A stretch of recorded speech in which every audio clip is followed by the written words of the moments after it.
안녕하십니까. 속도사전으로 공부하는 분석한자어 32번째 시간입니다. 이번에는 이제 훈제라는 단어에 대해서 한번 알아보도록 하겠습니다. 훈제 연어, 훈제 오리 이렇게 많이 들어보셨을 겁니다.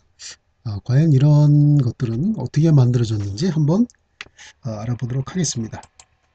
자, 왼쪽에는 그 돼지고기를 훈제해서 이렇게 걸어놓은 모습인데요. 우리가 이제 훈제는 이제 보통 고기나 생선을 이렇게 소금에 절여서 나무에 태운 연기로 이렇게 끄슬리는 음, 그러한 어, 가공 처리 방법을 우리가 훈제라고 합니다.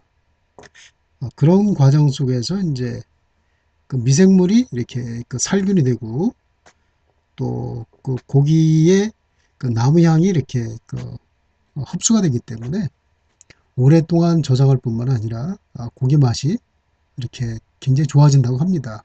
나무 향이 이렇게 스며들어서 그 풍미도 굉장히 좋고요. 그래서 이러한 처리 과정을 간단하게 단어로 만든 것이 바로 훈제인 것이죠.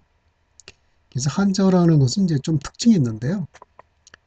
한자라는 것을 이제 그 두 개의 한자로 이렇게 결합된 단어를 말하는데 한자라는 것은 이렇게 하나하나 뜻이 있는 단어입니다. 그래서 우리가 분해하게 되면 이렇게 두 개의 단어로 구성되어 있는 것을 우리가 알 수가 있는데 우리가 그런 것을 합성어라고 합니다. 그래서 이러한 합성어는 이렇게 단어를 이렇게 분해했을 때 우리가 쉽게 이해할 수가 있는데요. 여기 보면은 이 훈자가 연기끼다 이런 뜻을 가지고 있고요.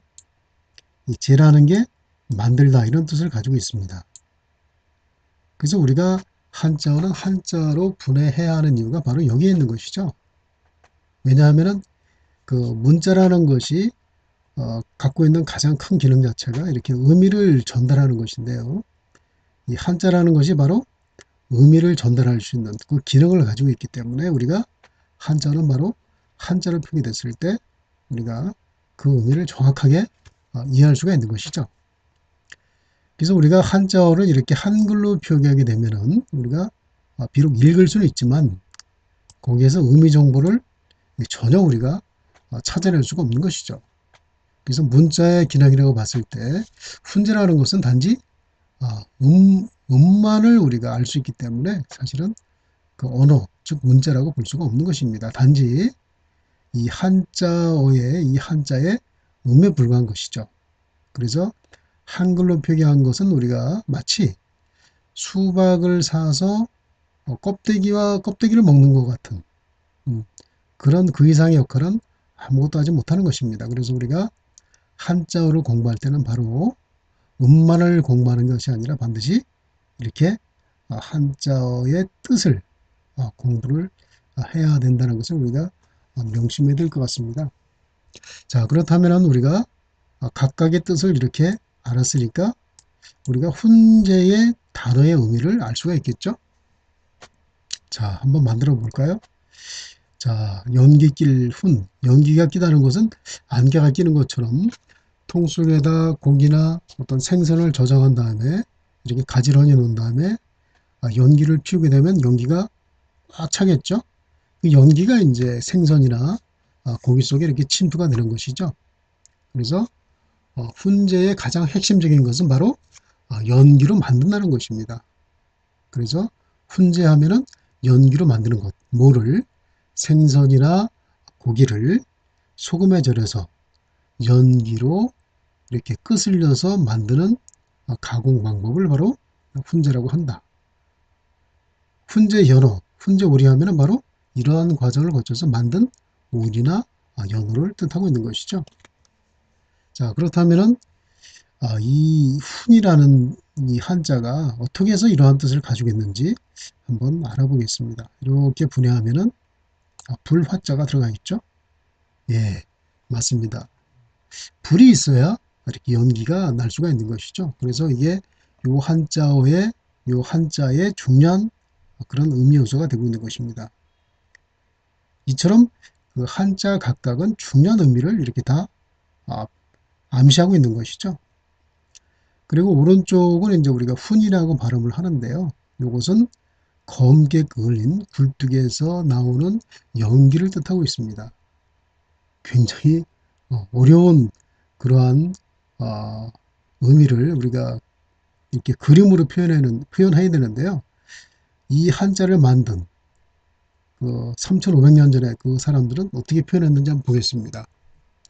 자, 굴뚝이라는 것이 이렇게 시커멓게 이렇게 불에 끄슬린 연기로 끄슬린 그런 모습을 보여주고 있기 때문에 굴뚝의 모습을 그린 것이 아니라 굴뚝이 나타난 그러한 모습, 이게 건물 흑자, 이게 이제 건물 흑자죠.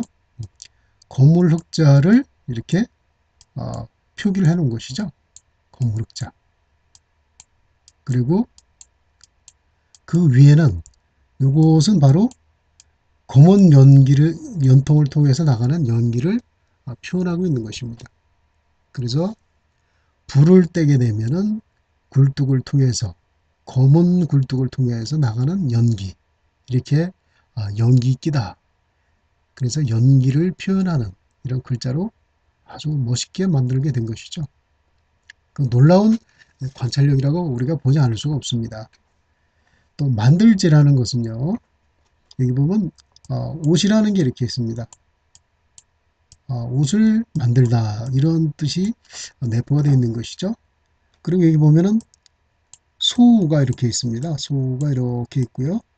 여기 수건건이 있죠. 수건건이라는 것은 뭐 천, 배 이런 걸 뜻하는데 어떤 천 이런 걸 만드는 거죠. 옷을 만들 때 쓰이는 천. 그래서 소가죽으로 만든 천을 옷을 만들기 위해서 칼로 이렇게 재단하는 것을 바로 우리가 만들다 라는 뜻으로 우리가 사용하고 있는 것이죠. 자, 이렇게 한자는 각각 의미 정보가 다 글자 속에 내포가 되어 있습니다. 굉장히 압축적인 정보죠. 그래서 이러한 글자를 단지 한글로 이렇게 표현했을 때는 우리가 어떠한 의미를 찾아낼 수 없는 것은 너무나 당연한 것이죠. 그래서 한자는 한자로 만들어져 있기 때문에 한자로 공부하는 것이 바로 정상인 것이죠. 그래야 우리가 수박 껍질만 먹는 것이 아니라 수박 속까지 우리가 먹을 수 있다는 그런 의미로 해석될 수가 있는 것입니다. 그렇다면 수박 속을 먹자는 바로 속도사전을 어떻게 해석을 하고 있는지 한번 보겠습니다. 자, 훈제하고 한자로 병기를 해놓고 가장 기존 사전과 다른 점은 이렇게 뜻을 달아놨죠.